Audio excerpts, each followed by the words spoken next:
శ్రీగురుభ్యో నమః. శ్రీకృష్ణాయ పరమాత్మనే నమః. భగవద్గీత కర్మయోగంలో ఈరోజు మనం 43వ శ్లోకం తెలుసుకుందాం. ఇంతకు ముందు శ్లోకంలో పరమాత్మ స్థూల శరీరము కంటే ఇంద్రియములు, ఇంద్రియముల కంటే మనస్సు, మనస్సు కంటే బుద్ధి, బుద్ధి కంటే ఆత్మ సూక్ష్మమైనది, శ్రేష్టమైనది మరియు బలీయమైనవి. కాబట్టి సూక్ష్మమైన వాటితోటి స్థూలమైన వాటిని నియంత్రించుకోమని ఉపదేశించారు. 43వ శ్లోకం ఈ అధ్యాయం కర్మయోగంలో చివరి శ్లోకం. ఏవం బుద్ధేః పరం బుద్ధ్వా సంస్థభ్యాత్మానమాత్మనా జహి శత్రుం మహాబాహో కామరూపం దురాసదం.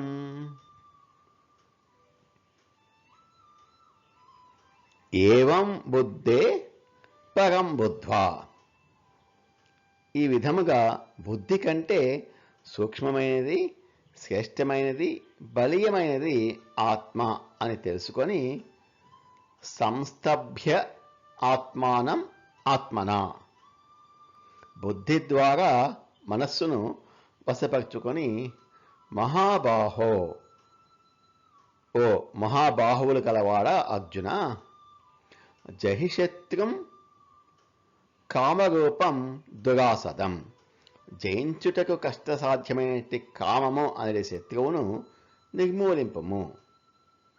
ఓ అర్జున, ఈ విధముగా బుద్ధి కంటే అతీతమైనదిగా ఆత్మ అని తెలుసుకొని వివేకముతో కూడిన బుద్ధి చేత మనస్సును వశపరుచుకొని జయించడానికి కష్టసాధ్యమైనటి ఈ కామము అనే శత్రువును నశింపచేయము అని అంటున్నారు పరమాత్మ. ప్రపంచంలో ఉన్న దుఃఖమంతటికి కారణము జీవుడు తన నిజస్వరూపమును మర్చిపోయి తాను దేహము, ఇంద్రియములు, మనస్సు అనుకుంటూ ఈ దేహేంద్రియాదుల వికారాలను తనపై ఆపాదించుకొని ఆ రూపాలకు, దృశ్యాలకు తాదాత్మ్యము చెంది అశాంతిని, దుఃఖాన్ని తెచ్చుకుంటున్నాడు. ఇక్కడ పరమాత్మ జీవుడి యొక్క యథార్థ తత్వమును బోధిస్తున్నాడు. ఓ జీవుడా, నీవు బుద్ధి కంటే పరమైన ఆత్మవే కానీ దేహాదులు కావు. అటువంటి ఆత్మస్థానంలో నీవు నిశ్చలముగా ఉండి జయించటానికి కష్టముగా ఉన్న ఈ కామము అనే శత్రువును నశింపచేసి నీ యొక్క స్వరూపమైన పరమానందాన్ని పొందము అంటున్నారు. దేహమునకు, ఇంద్రియాలకు, మనస్సుకు వాస్తవానికి చైతన్యము ఇచ్చేది ఈ ఆత్మయే. ఈ ఆత్మ నుండే అవి శక్తిని గ్రహిస్తున్నాయి.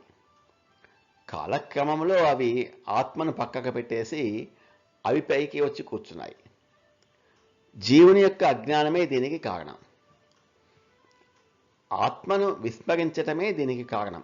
కాబట్టి జీవుడు విచారణతో, మహనీయుల బోధలతో తన యథార్థ స్వరూపమైన ఆత్మను మళ్ళీ జ్ఞప్తికి తెచ్చుకుంటే దేహేంద్రియాలు అణిగి ఉంటాయి.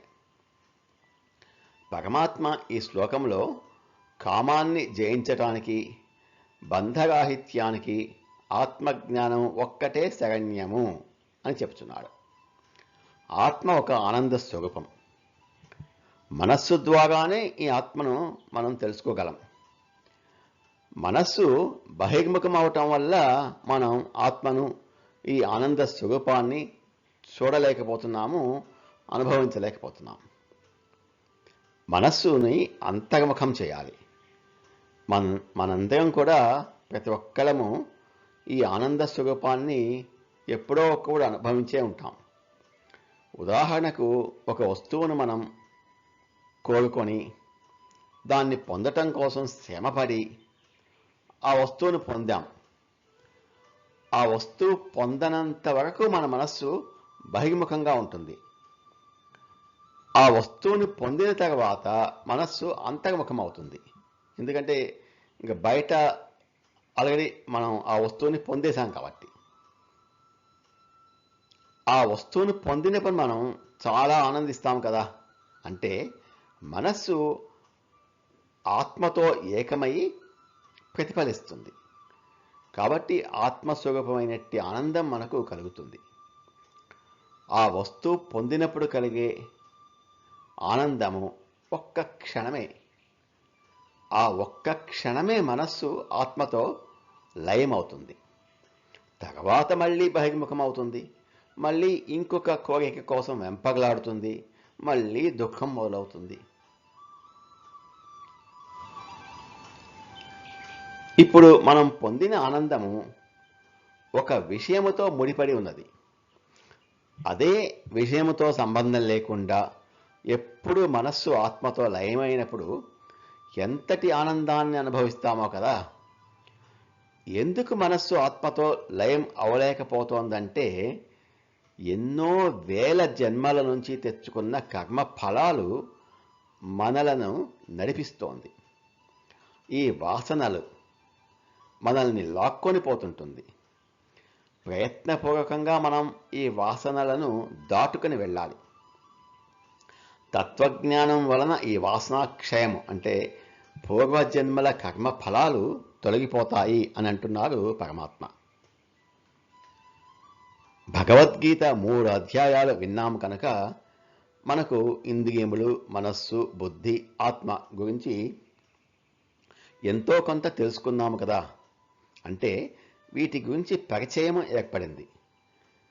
మన పెద్దవాళ్ళు చెప్పిన దాన్ని బట్టి ఒక జ్ఞానం అయితే కలిగింది మనందరికీ. దీనిని పరోక్ష జ్ఞానము అంటారు. కానీ ఇంద్రియములను నిగ్రహించినంత మాత్రాన మనస్సు నిలకడగా ఉండదు. మనం కళ్ళు మూసుకొని ఏ శబ్దాలు వినిపించకుండా ఎవ్వరిని తాకకుండా కూర్చున్నంత మాత్రాన మనస్సు నిలవదు. అది తన సంకల్పాలను, ఎప్పటెప్పటివో పాత విషయాలు, లేదు జరగబోయే విషయాలు, వాటి గురించి ఆలోచిస్తూ సంకల్పాలను చేస్తూనే ఉంటుంది. ప్రయత్నపూర్వకంగా మనం మనస్సును నిశ్చలం చేసుకుంటేనే పరమాత్మ చెప్పిన ఆనందాన్ని అనుభవించగలం. ఆత్మను పరోక్ష జ్ఞానము కాకుండా అంటే థియరీ కాకుండా అపరోక్ష జ్ఞానం పొందాలి. అంటే ప్రాక్టికల్గా అనుభవించాలి.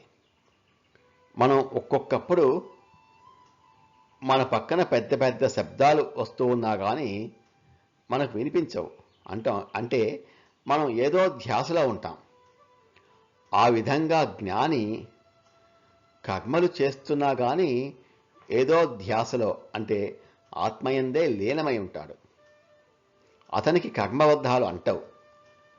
ప్రతి ఒక్కరూ నిష్కామ కర్మాచరణ ద్వారా బుద్ధిని శుద్ధి చేసుకొని ఇంద్రియాల ద్వారా మనస్సును నిగ్రహించుకొని ఆత్మజ్ఞానాన్ని అనుభవంలోకి తెచ్చుకొని ఈ కామాన్ని జయించండి అని పరమాత్మ బోధిస్తున్నారు. ఈ శ్లోకం ఆధ్యాత్మిక సాధనలో మనం ఎలా ముందుకు వెళ్ళాలో స్పష్టంగా చెప్పే ఒక రోడ్ మ్యాప్ లాంటిది. ఏవం బుద్ధే పరం బుద్ధ్వా సంస్థభ్యాత్మానమాత్మనా జహి శత్రుం మహాబాహో కామరూపం దురాసదం.